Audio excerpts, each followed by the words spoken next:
Hola, no te quiero hacer perder mucho el tiempo, así que voy directa al grano. Si quieres escuchar el audiolibro completo, echa un vistazo al enlace en la descripción. Podrás disfrutar de una prueba totalmente gratuita que te dará acceso a un amplio catálogo de audiolibros. Pero espera, que hay más. Por si todavía tienes dudas, a continuación te dejo con un pequeño fragmento del audiolibro. Disfrútalo. Y volviera con ganas de contarles alguna anécdota.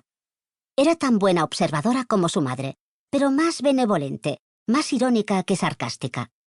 Madre e hija volverían cargadas de historias, como antes. Sí, como antes. Y sin embargo, no se lo acababa de creer. Todo parecía estar bien otra vez en la casa, en la agencia. Pero había un enorme agujero de tiempo y de preguntas. No se podía empezar sin más de nuevo. No podía hacer como si los últimos meses no hubieran existido. Todas las horas de angustia, de búsquedas desesperadas, de teorías, de miedos que casi lo habían quebrado. Recordaba horrorizado que, de no ser por la intervención de Ayala, incluso había estado a punto de matar a un hombre de una paliza, porque sospechó que tenía algo que ver con la desaparición de su hija. Y ahora su madre le decía: ¿te vienes al entierro de la cestera? Y ella respondía: vale. Y a él lo dejaban allí, aguantando el rótulo de fin ante la cámara, sin enterarse de que el equipo de filmación ya se había marchado. ¿Por qué las películas no explican que hay un día y otro después del final feliz? Se lo preguntaba a los dos hombres, dos estibadores que fumaban en pipa sobre unos fardos en uno de los 4 cuadros con escenas portuarias que habían pertenecido al bisabuelo indiano de Lola. Al fondo, un barco que, según Mark, era una goleta. Antes de pasar por la agencia, Amalia entró en la casa. No encontró a nadie abajo y subió directamente a la segunda planta, al cuarto de Nora. Se asomó. El sol entraba por las 2 ventanas que daban al jardín, pero en aquella estancia casi desnuda hacía frío. Vio con alivio la cama deshecha. Su hermana había dormido allí. La fuerza centrífuga que se la había llevado podía estar todavía latente, aunque de momento nada lo hacía sospechar. Nora seguía algo lejana, un poco apática a veces, pero parecía tranquila. Frente a una de las ventanas estaba el pesado y tétrico escritorio de caoba que había pertenecido al bisabuelo Josep, el extraperlista.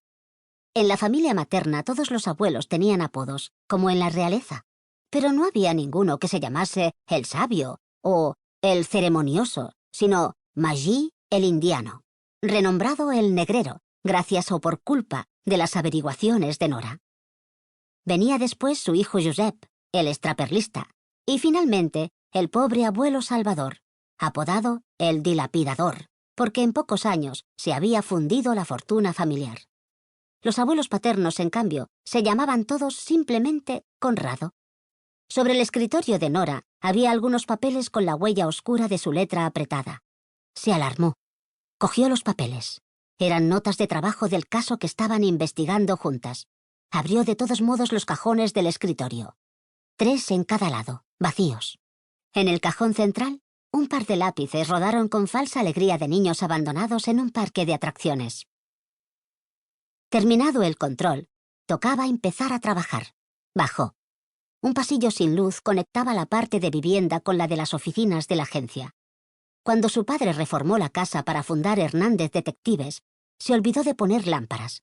Decía que había sido un descuido del albañil, pero ella y sus hermanos siempre habían sospechado que lo había dejado así porque de pequeños le tenían miedo a la oscuridad, y de este modo no se acercaban a curiosear por los despachos. La necesidad de iluminar ese tubo tenebroso era un tema de conversación recurrente en la familia. ¿O era una tradición? Cruzó el pasillo y abrió la puerta del segundo despacho, el oficial, el de recibir clientes. Su padre estaba mirando los cuadritos de tema colonial que habían pertenecido al indiano, el constructor de la casa. En la misma pared, los títulos de todos los detectives de la agencia, colgados en columna por edades: su padre, Ayala, Nora, Mark y ella. ¿Y Nora? Ha salido con tu madre. Han ido a un entierro. ¿La cestera? ¿Cómo lo sabes? He pasado por la plaza Orfila y he visto a la gente que entraba en la iglesia. Iba a contarle que se había cruzado con Olga Sanz, una jubilada que ganaba algún dinero extra echando las cartas y haciendo tratamientos de belleza en el salón de su piso.